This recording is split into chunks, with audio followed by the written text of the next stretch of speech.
people go to other places to look for better opportunities, to like find better working environments or find a living.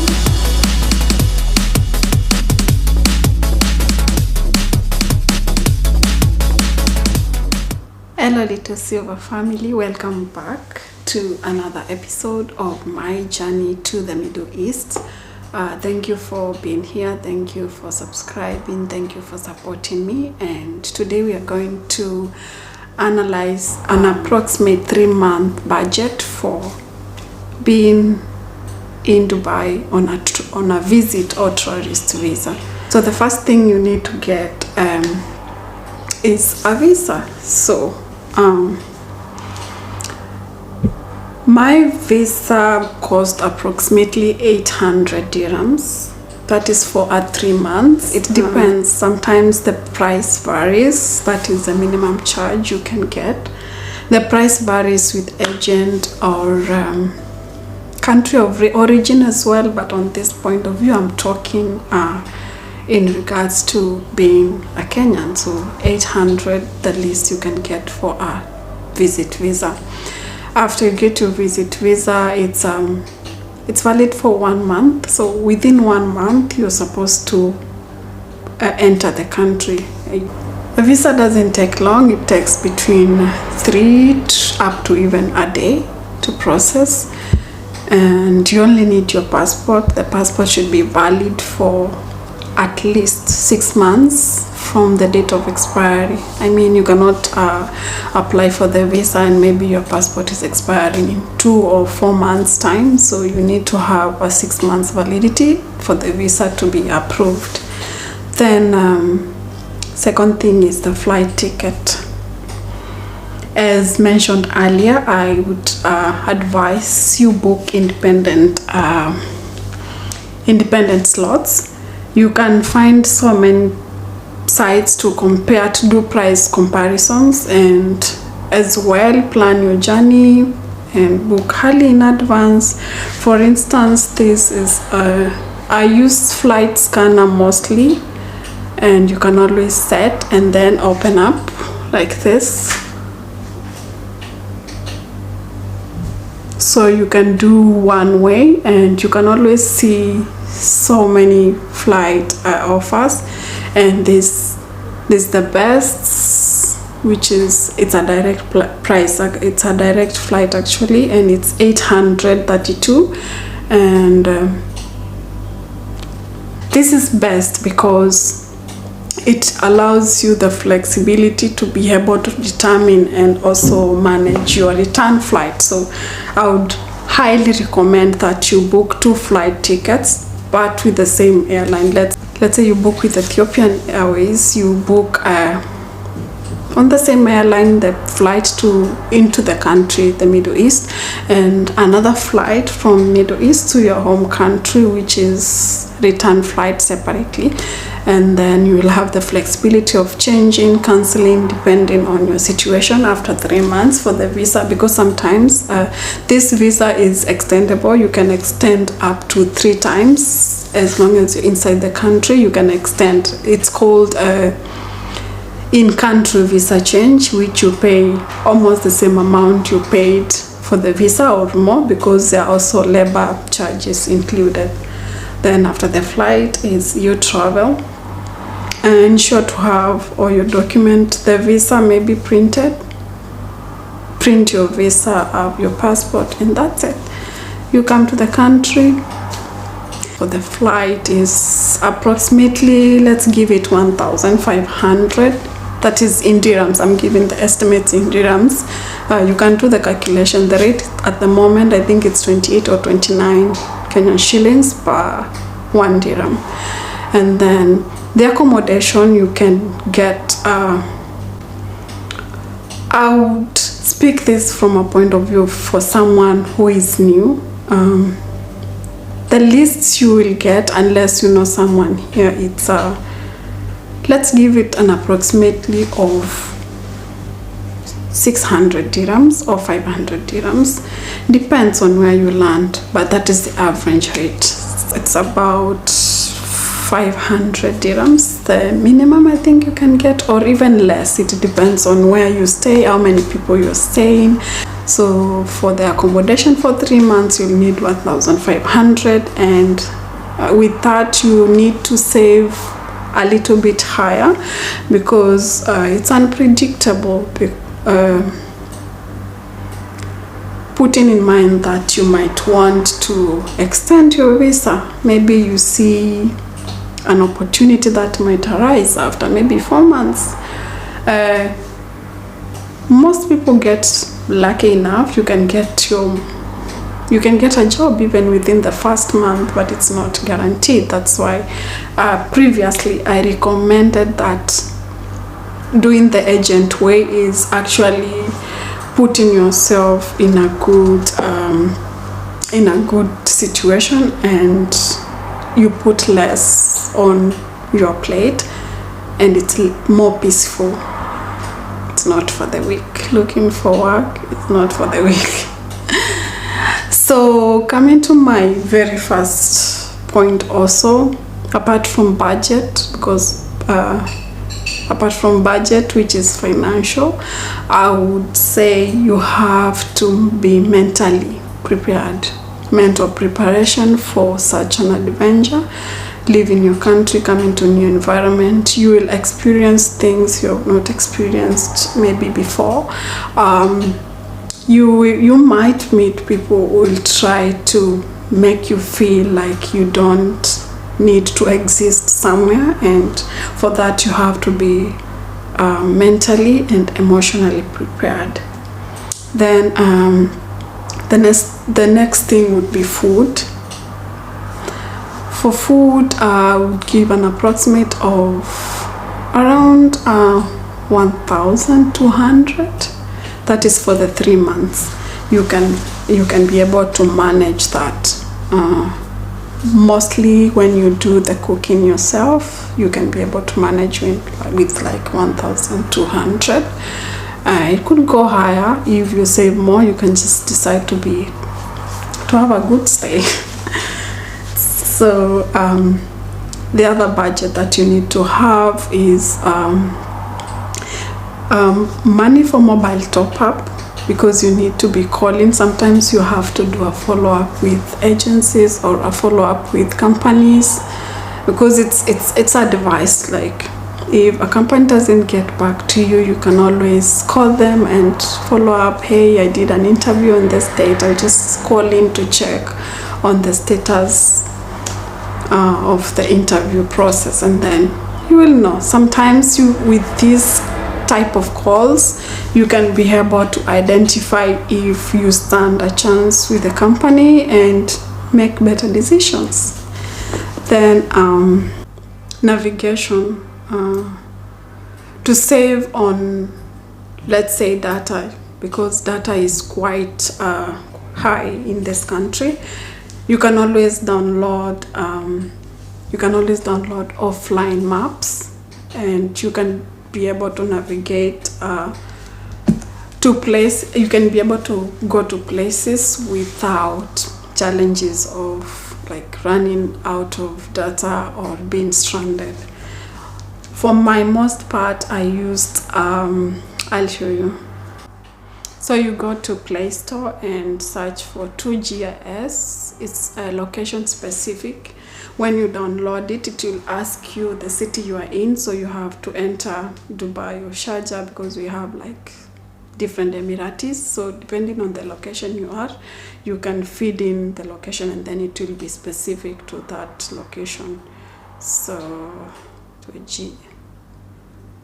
From Google Play, this is how the 2GIS looks like. This one. So it's you can see it's an offline city map, and it will be able to assist you to navigate properly in the city without any problem. This is what I use for most of my movement while I was going for interviews, or if you needed even to get somewhere, maybe for a catch-up or just to be out there. Then the next thing is Those are the main things that you need to prepare before you come here. As for the budget, you can't always have more than enough. It's advisable that save enough before coming. Usikuje kusumbuka huku. It's not that deep. Usilale njama juu. Usilale njama juu. People face a lot of situations, and I wouldn't advise you utoke tu nyumbani and you know your situation. Hata kama you are, yes, unakuja kutafuta kazi, you're coming to look for work, but you have an opportunity to make it easier for you while at home. Nyumbani unaweza pata vibarua za kupata pesa, huku uwezi. Mimi even though I had quit my job and stuff like that, actually the 1 month I went to stay at home when I gave my notice period for the house. Nilifanya kazi ya fuliza. I did these promo jobs, and I didn't care how much I had saved for the trip, because I knew, you can never have more than you need. Nilifulizisha watu kwa clubs. I don't know kama niko na angalia. I'll just insert a picture of me fulizisha in watu kwa club. Safaricom nimewafulizisha. I went to rugby sessions. I did, and this is like me just being me. Nilifulizisha because I knew I might need more hata kama uko na pesa. So you have the opportunity to make your stay more beautiful, your stay more peaceful while you're back at home, in case you hoped kukuja mwenyewe. Then the next thing is, how do you access your funds? Mostly you can operate with cash, which you can either change from the exchange bureaus. For you to transact, you need an Emirates ID. So kutuma pesa, you cannot do that. So what you need to do in that case, maybe ujue mtu akona ID, you know someone with an ID, and then they can be able to transact for you. And another thing is, you have to find out if, for example, your bank card can be accessed in a different country. For example, I was using a Barclays bank card, and when I came here I could still use it. However, the fees are different. For example, for withdrawal I would be charged like 300 Kenyan shillings to withdraw, and when I pay, I tap at the supermarket, I'll be charged at around, I think 150 or 200 dirham, 200 Kenyan shillings to tap at the supermarket. So you find it's more easier to handle cash, but for safety reasons you still need to have liquid money. This does not include like money in your M-Pesa, because there's no way you can pay staff here. However, maybe you can send to someone an M-Pesa, and then they can exchange for you like a friendly basis. Like if someone needs M-Pesa, unaweza wauliza, they can just give you at a rate. They give you dirham, and then you can send them M-Pesa. So that could still work, but you cannot be able to pay maybe anything with M-Pesa. I would recommend that before coming here, when you completely are sure you're going to come here, you can start applying for jobs from home. Just throw your applications out there, and by the time you land here, and you can always leave out the mobile part. Don't give a Kenyan mobile number, because they will not call you. You can put only email. So if an employer is serious, they will email you, and you can reach back to them and maybe inform them, I'll be coming at this time. So that I would recommend. If you have someone who lives here, you can as well apply for jobs and give their mobile number, and then you are in contact with this person. They can always let you know if they receive a call about an interview and stuff like that. But don't apply way too long before you plan coming, like let's say more than 3 weeks or 2 weeks, because some interviews will call you within maybe a week. So don't apply way too early before you plan on coming here. Don't always follow the information that you are told. I remember when I was coming here, I printed so many CVs. I printed a lot because I was given the information that printing here is very costly, and I was like, okay, let me print a few copies. The thing is, yeah, the market is dynamic and every job vacancy can change. Like unaweza ambiwa there's a walk-in interview, and this walk-in interview requires a customer service assistant, so you need to adjust your CV to fit this role.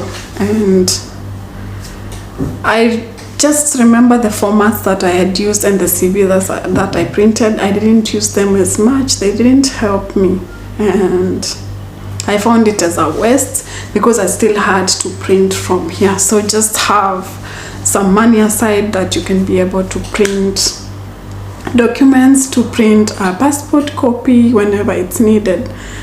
I remember I have like a bunch of full size formal wear shorts, like full copies, like 10, because I was like, okay, you'll be dropping so many, just go out there. And this is information I got from the internet because I didn't quite well know the market.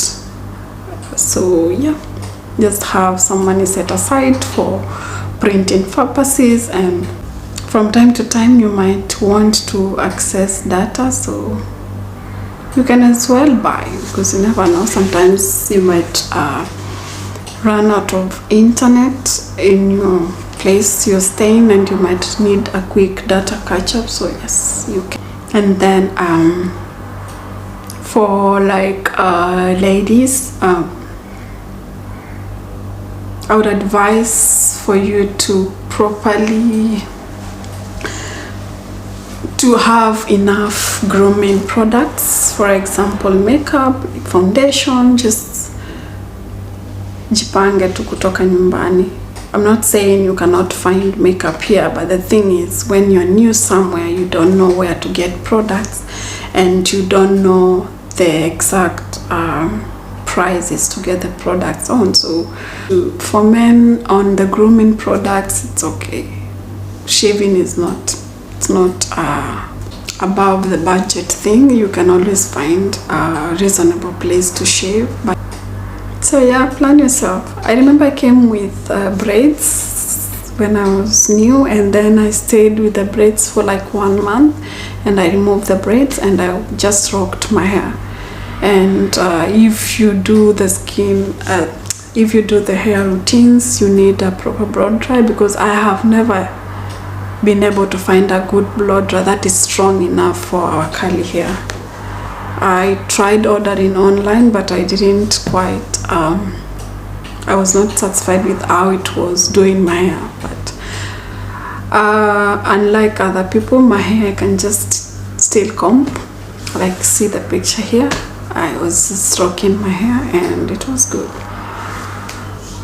So for the budget, an approximate budget would be 800. So with that said, you need like 800 for the visa, and 1,500 for the flight ticket both ways, and 1,200 for food expenses. This is on the minimum or on the average. It's not exact, but food is quite affordable in here. 1,200 for food, and accommodation 1,500 plus miscellaneous. Miscellaneous would be mobile data, mobile top up, printing, let's say 500, and you're set to go.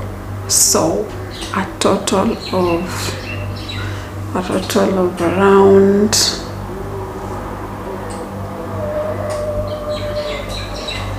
5,500 times 28 This is almost 154,000 Kenyan shillings. So this amount is dependent on different factors. How fair you can find a good accommodation, how fair the ticket is at the time, because also there are also peak times for flight tickets and off peak. So this is just an approximate amount to be able to make you just stay like a normal human being. Unakaa tu kama uko comfortable. This is exclusive of when you need to change your visa. For example, you want to extend your visa. Visa extensions are done, I think 1,400 for visa extension for 3 months. And that means you have, I would say being here is how you take it. Depends with your goals, how you want to be here. But with that breakdown, I thank you so much, and thank you for watching, and I hope to see you in the next video. Keep subscribing, and see you in episode 3 of my journey. Bye.